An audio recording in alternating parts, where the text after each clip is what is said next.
We've spent 2,000 years funding a geopolitical monopoly over a strip of desert dirt, all because we were taught to worship the Jewish-centered editing crew of the Pharisaic Jews from 90 AD, never realizing it was all a lie based on other ancient texts that came before the Septuagint, long before.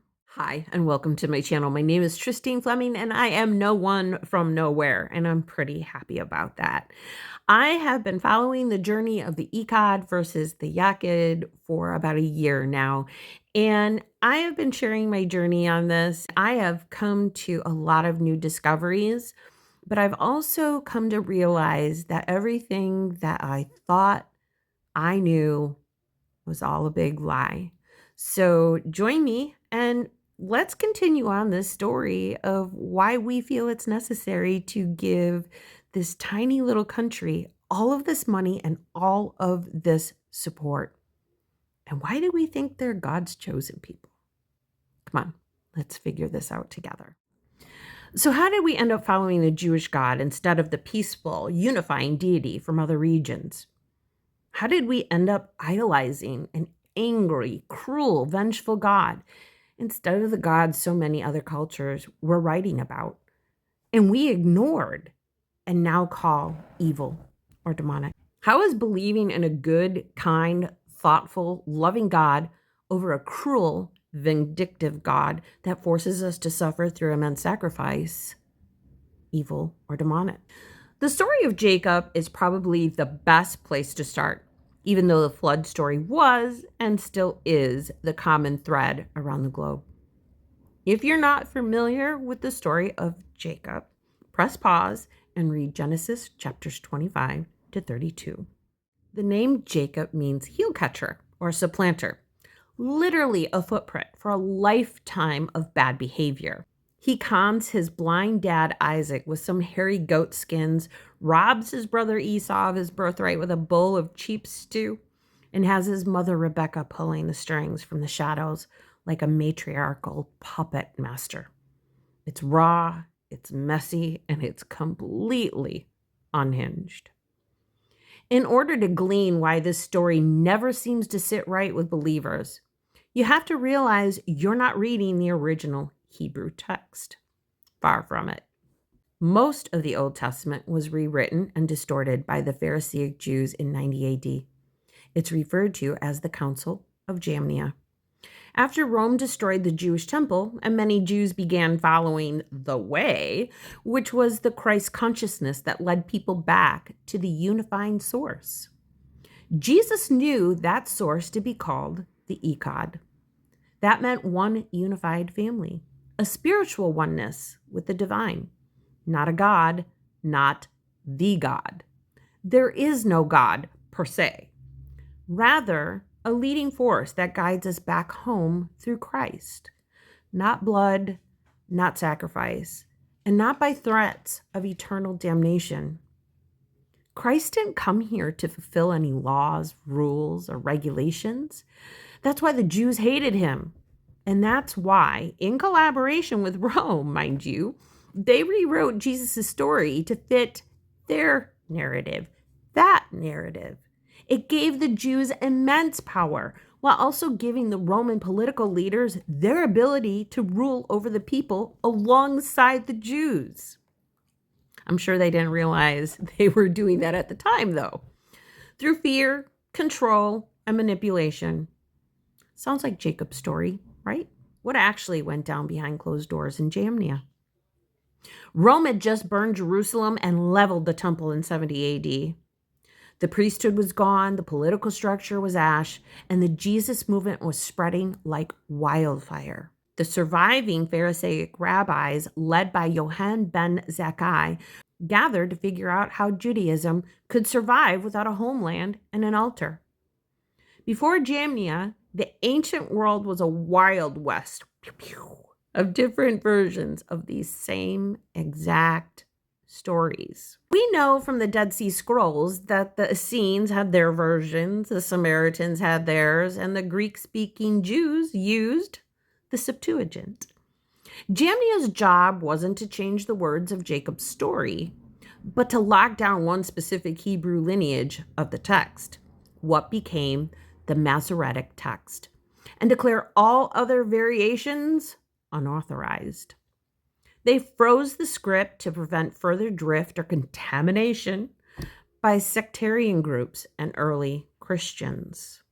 The elite rabbis completely rewrote how the story of Jacob was spun through oral tradition and midrash, which was the rabbi's commentary.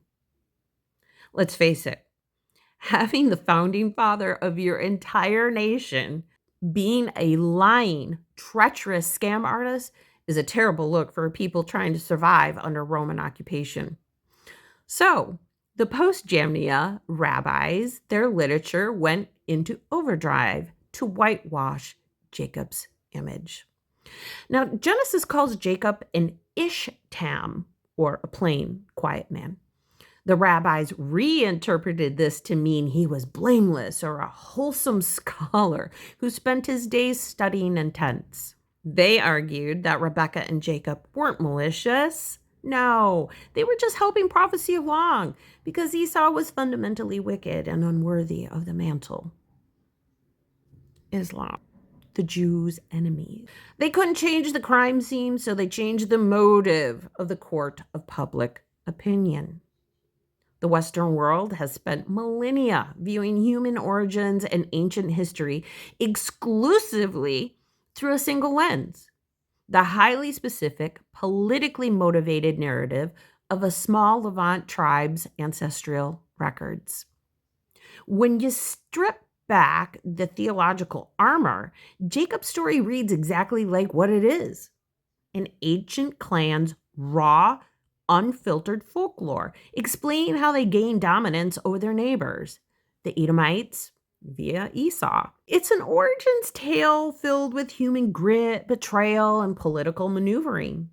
If you look beneath that layer into older Mesopotamian records, like the Eridu genocide, the Atrahasis, or the Sumerian king list, you find the exact same cosmic events, like the Great Deluge, told without the heavy burden of the later Judean nationalist framing. The floods are there, the catastrophic resets are there, but the characters aren't playing out a localized family drama to claim a specific strip of Mediterranean dirt. Let's look at the absolute absurdity of that wrestling match between Jacob and God, or the angel of the Lord, because this is the exact point where the cosmic edit left massive bloody fingerprints. A man wrestles the Almighty, the architect of the universe, and walks away with nothing but a pulled hip. It's completely ridiculous under any standard theological framework. Here's what's actually happening beneath the Jamnia and Masoretic scrubbing, and how they tried to fix a story that completely blew up their version of monotheism. The original story wasn't about God at all. The reason the wrestling match at Penuel, Genesis 32, makes zero sense in the Bible is because the scribes took an ancient pre-Israelite myth and awkwardly pasted the name of their supreme deity over the original character. In the oldest layers of the Levant and Mesopotamian lore, Jacob isn't wrestling the creator of the cosmos. He is crossing a physical boundary, the Jabbok River, and he encounters a local river deity, a guardian spirit, or a night demon. This entity panics and begs to be let go because the sun's coming up. An omnipotent, omnipresent God doesn't have a curfew. He doesn't lose his power at dawn. That is classic textbook folklore regarding spirits of the underworld or elemental river gods. Jacob easily defeats this entity because it's a localized, finite spirit of the land. Jacob isn't defeating the Almighty. He's conquering the territorial guardian to demand safe passage into the land. When the later scribes, culminating in the absolute narrative lockdown at Jamnia, standardized these texts, they had a massive problem. They couldn't completely delete a story that was already burned into the oral history of the people. Everyone knew the legend of how the place got the name Peniel, which means face of God. So instead of deleting it, they performed a theological bait and switch. They changed the nature of the opponent in the mind of the reader. They took a visceral, physical, primitive encounter with a river spirit and forced the reader to view it as Yahweh himself, or later, the angel of the Lord. By changing the identity of the wrestler to God, they turned a story about overcoming a local elemental entity into a massive, forced spiritual metaphor about struggling with the divine. They expected the sheer shock of Jacob fought God to blind people to the logical impossibility of a human winning that fight. The ancient, multi-layered cosmic understanding of the divine, which looked much more like the fluid, energetic, and multifaceted spiritual realities found in older Sumerian, Egyptian, and ancestral traditions, was systematically flattened. The scribes needed a singular, supreme, nationalist deity who could back up their political claims to the land. But when you paste that kind of absolute, all-powerful monarch over an old folklore story where a guy gets put in a headlock by a river, the seams burst wide open. They left the limp in the story because they had to explain why the tribe didn't eat the sciatic nerve from the original story.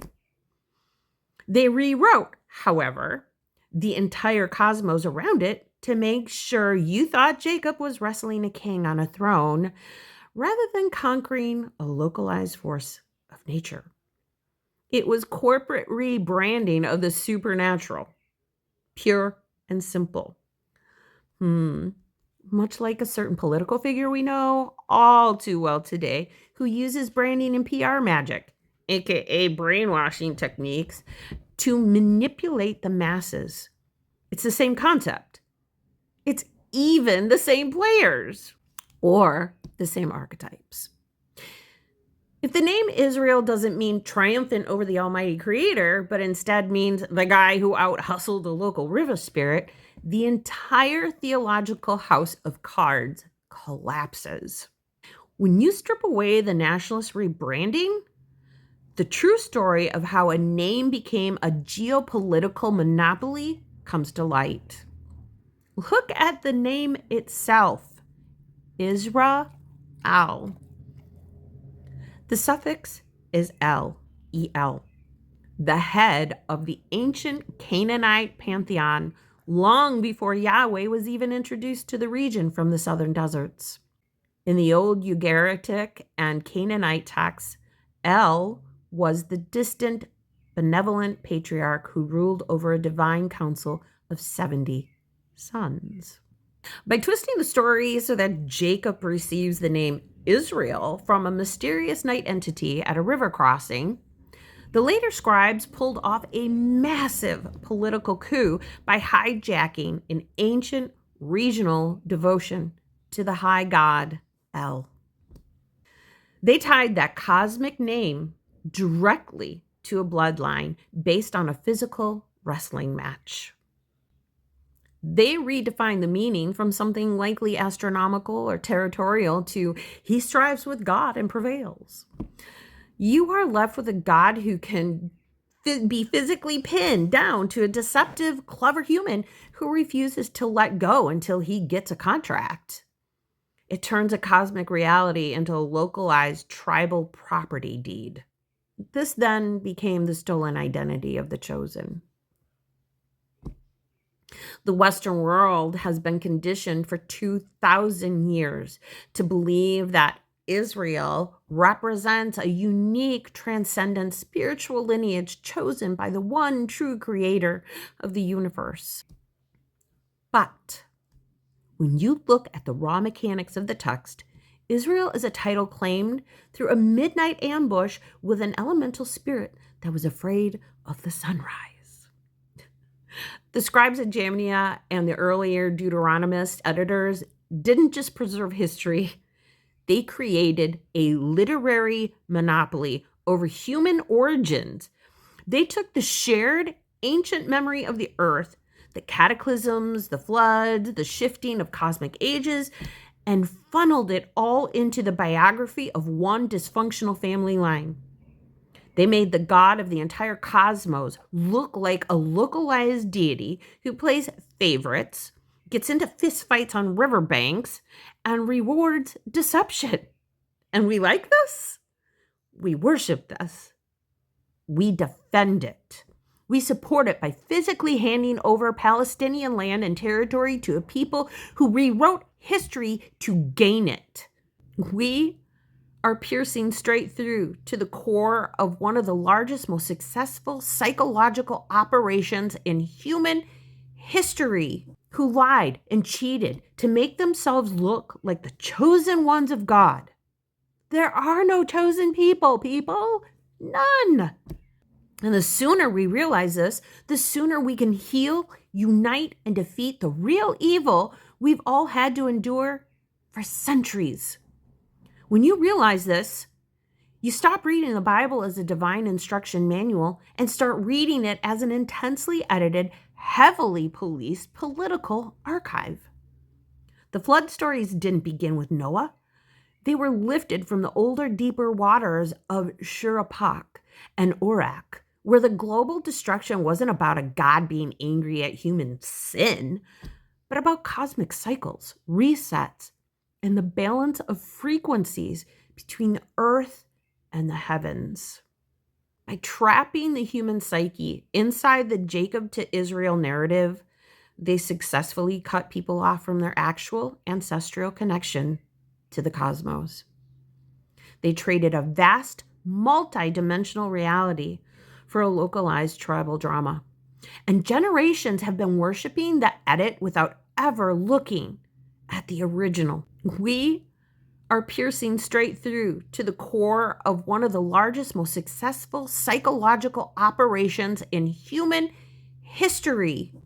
How does a tiny, localized tribal narrative about a family feud over a strip of desert dirt become the absolute, unquestioned reality for billions of people across the entire planet?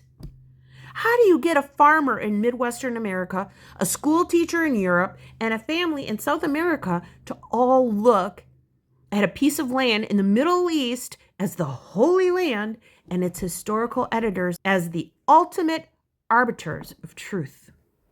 They didn't do it by accident. They did it through a multi-tiered, multi-generational system of linguistic engineering, state-sponsored terror, and the absolute monopolization of the divine frequency. So how did we get here? The narrative didn't go global because people read the Hebrew scriptures and found them beautiful. It went global because the Roman Empire adopted and weaponized the spin-off, Christianity. When Constantine and the later Roman elite realized they couldn't beat the rising spiritual movements with lions and crosses, they did what Rome always did. They absorbed it, institutionalized it, and militarized it. They took the localized Jewish texts, the Old Testament, to give their new state religion an aura of ancient, untouchable authority. Then they used the Roman legions to systematically crush every other competing narrative. They burned the Library of Alexandria. They hunted down the Gnostics who knew about the internal Christ consciousness.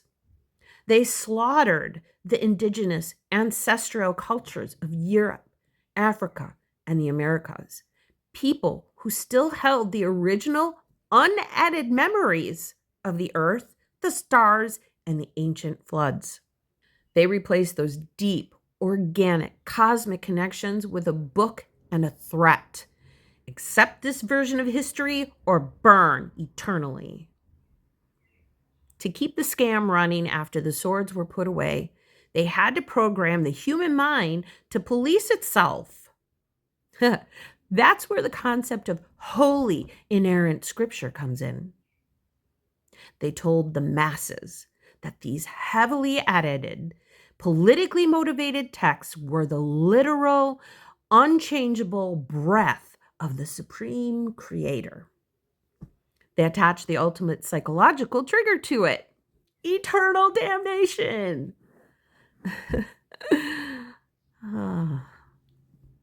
If you question the text, you are questioning God. If you question Jacob's morality, you're a heretic.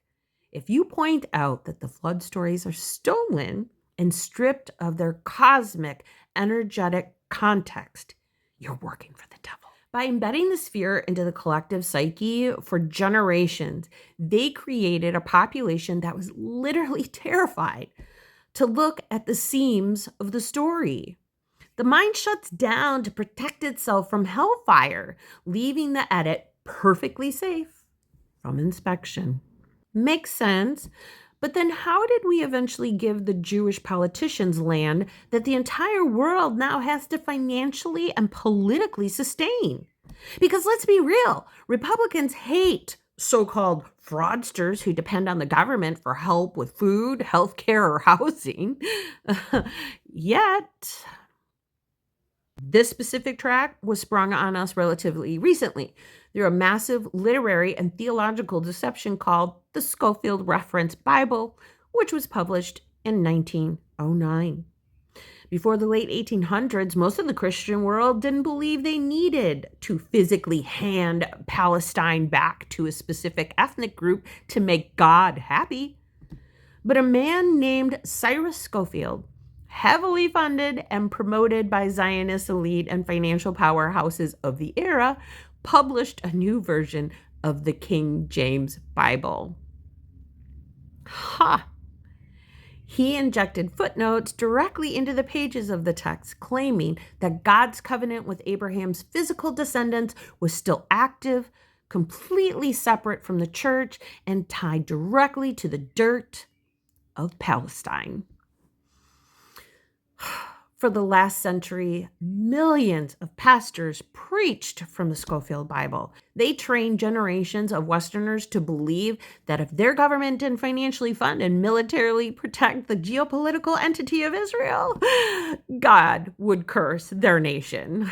It was a masterclass in using religious programming to achieve a literal, physical, geopolitical land grab. Today, we call this a psyop.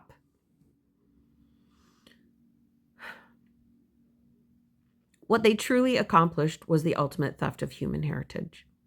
They took the ancient global memories of humanity, the knowledge of shifting cosmic ages, the solfeggio frequencies of creation, the resets of the cataclysmic floods, and locked them inside a tiny, linear, nationalistic box of a nation that holds no consequences to reality, but has somehow become the main global focus. Wars, conflicts, struggles over land, wars, espionage, betrayal, pedophilia, incest. Did I mention wars? World wars, constant wars. For a lie. For a Jewish story that was rewritten and stolen from another ancient past before them. They made the global population forget that we are cosmic, magical beings with direct ancestral lines to the divine. Instead, they turned humanity into spectators of a continuous, engineered Levant drama. You are watching a script play out that was written by scribes, weaponized by Rome, and funded by modern empires. And the masses are still paying the ticket price to watch it. Why? So keep in mind the next time that you pick up your Bible and want to get to know God better, realize you aren't reading ancient history or holy scriptures. You're reading a highly policed corporate rebranding of the supernatural as well as God himself. If you like this content, please subscribe. Please click the like too. It really helps the algorithm because the algorithm hates me. So please make sure to comment below too. That also helps. It's a free way to support a very, very teeny tiny little channel like mine that is trying to get my voice heard so that Christians don't have to live in this kind of nightmarish hell anymore. It's time that Christians realize that they have been duped, that they have been lied to all this time, not just about who God is, but who Jesus is and why he came here. Christians have come to worship a cross, to claim that they are covered by the blood of Christ. That's a really hellish way of looking at heaven, don't you think?